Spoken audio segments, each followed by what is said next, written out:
Verse 696. Things are said to be unborn. How is this? Pray tell me.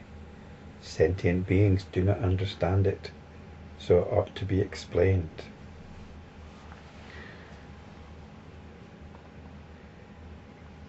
Recent verses have been concerned with this understanding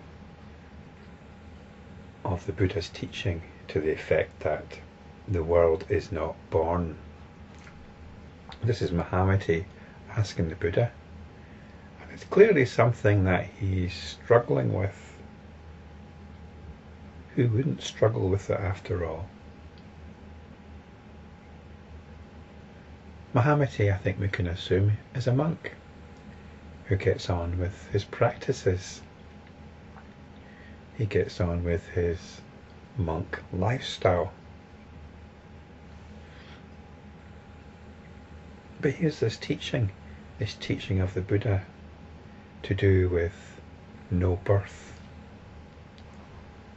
And the next few verses are concerned with Mahamuni beseeching the Buddha to go into this.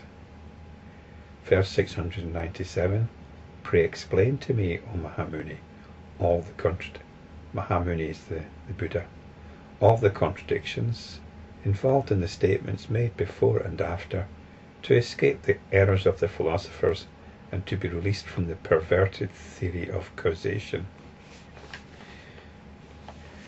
So this teaching, the teaching of no birth, is one that the mind can get stuck into. There are so many statements that can be made about it. And if we remember the time of the Buddha, if we can construct in our minds the scenario that he existed in, it was like ancient Greece. There was an active attempt to understand the world and our place in it. This is something which people were passionately engaging in. We don't seem to get that nowadays, do we? You just get on with things. Or you get into some kind of religious belief, take your pick. We just plump for one set of beliefs. It might be a set of beliefs which we've been born into, or it might be something which we've chosen to go along with. But do we ever really question the assumptions that we make? I think one of the assumptions that we do make, without questioning it, is that we can never really understand it. Surely somebody would have come up with some answers by now, if it was possible to understand it. Well, actually, yes, they have come up with some answers. It's just that we haven't got our heads around it. Or as I usually say, we haven't managed to get around our heads, because that's what these teachings are pointing to. Something beyond our heads, something beyond our mind.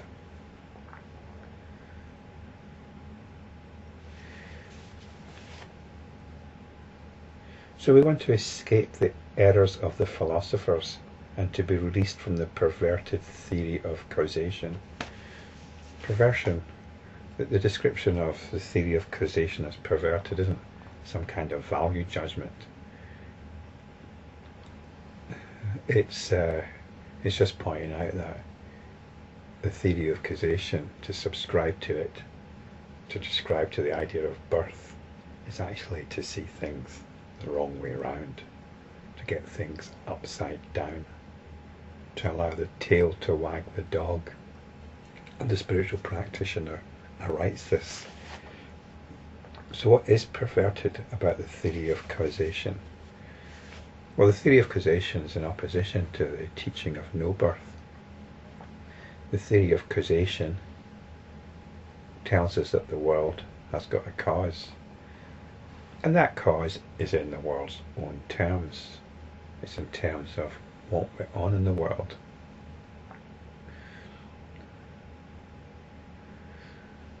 I think philosophically and logically it doesn't really make sense Because if everything's got a cause, then you get back to the beginning where there must have been a first cause. And both religion and science give us an answer to what the first cause could be. But it doesn't make sense for there to be a first cause. I suspect religion might be more accurate in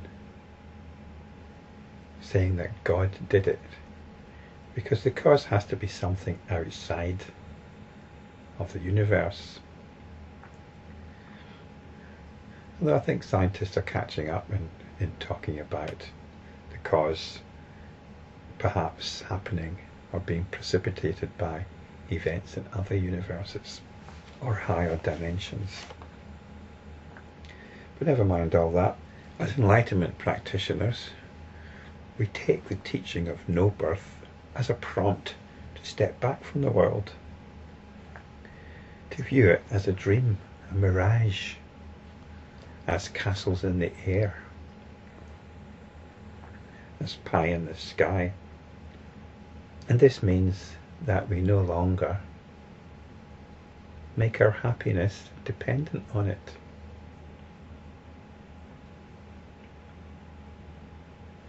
This is the implication of the teaching of no birth. And Mahamuni continues in verse 698, "Pray tell me, O most excellent of teachers, regarding cessation and coming back into existence, in order to be released from being and non-being, and yet not to destroy cause and effect." So here we're getting into the dynamics of enlightenment practice, which I've just hinted at. Cessation and coming back into existence. Well, this is the dynamic.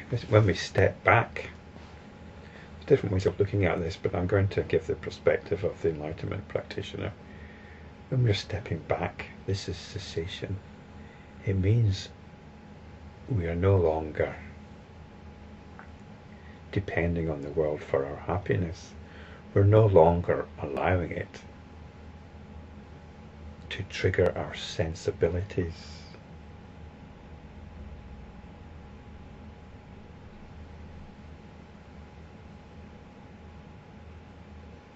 Our sensibilities are what keep us caught up in the assumption that we can find fulfillment in the world, that we can find fulfillment in other beings.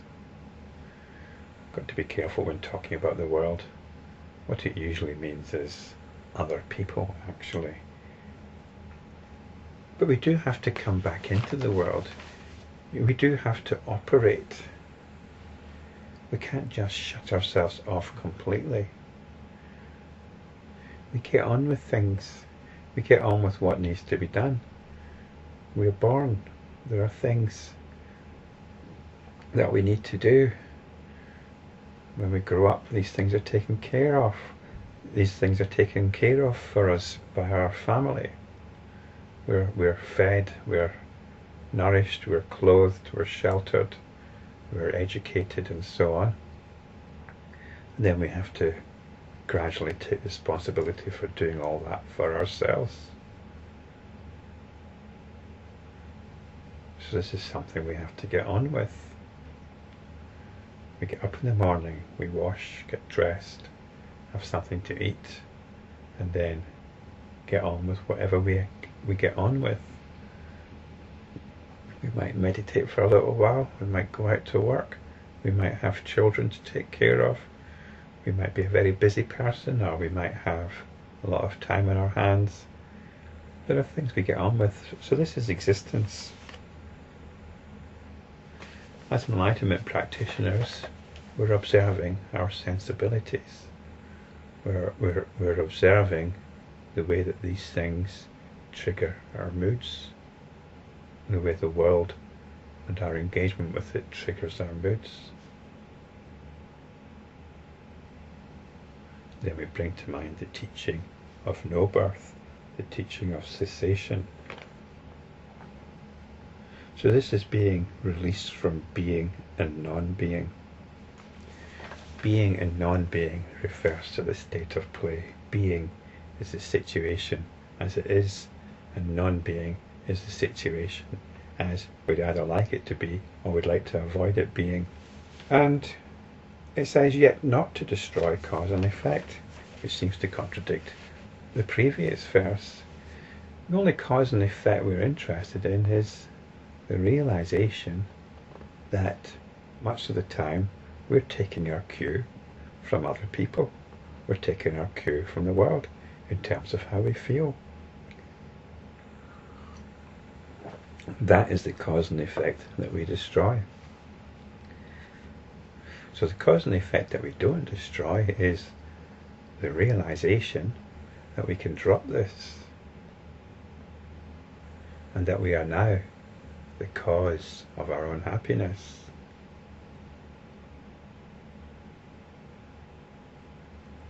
The only cause that we need to take note of is our own inclination to explore our potential for happiness. We get into a mood of unhappiness. We get into a habit of limitation, a habit of limiting ourselves. And if you've got this habit, if you've got the habit of being miserable, then even when the situation changes in accordance with what you've always wanted, that habit still persists. I've been realizing this recently. I've got everything that I've actually ever wanted. I'm in the situation that I've wanted to be. But I still find myself not quite appreciating this and wanting to change things in some way. I'm very much aware that a certain habit carries on.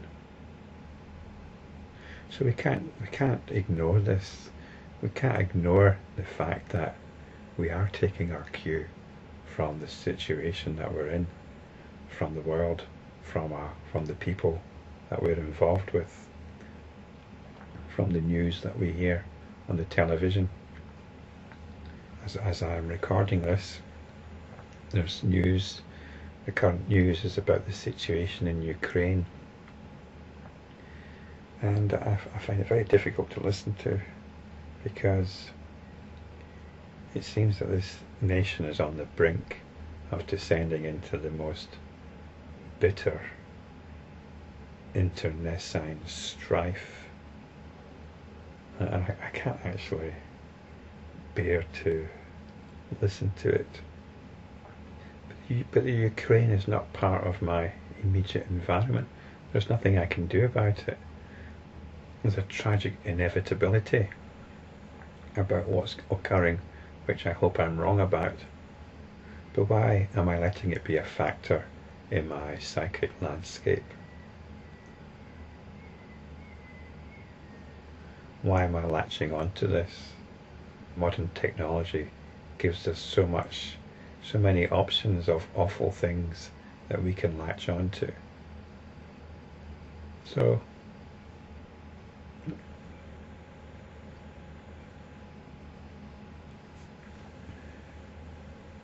observe that cause and effect,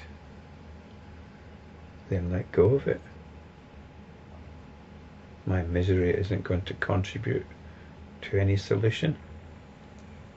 My sensibilities aren't going to contribute to any solution. So, at least as an enlightenment practitioner, when I'm practicing, I observe my own sensibilities. I observe the state of my own body of emotions. I tune into the spirit of the Lankavatara Sutra, of the Mahayana Zen spirit. And this is where I go for refuge.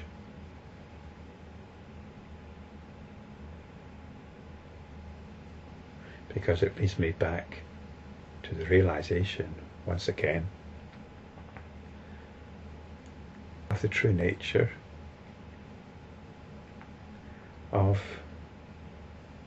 my own awareness.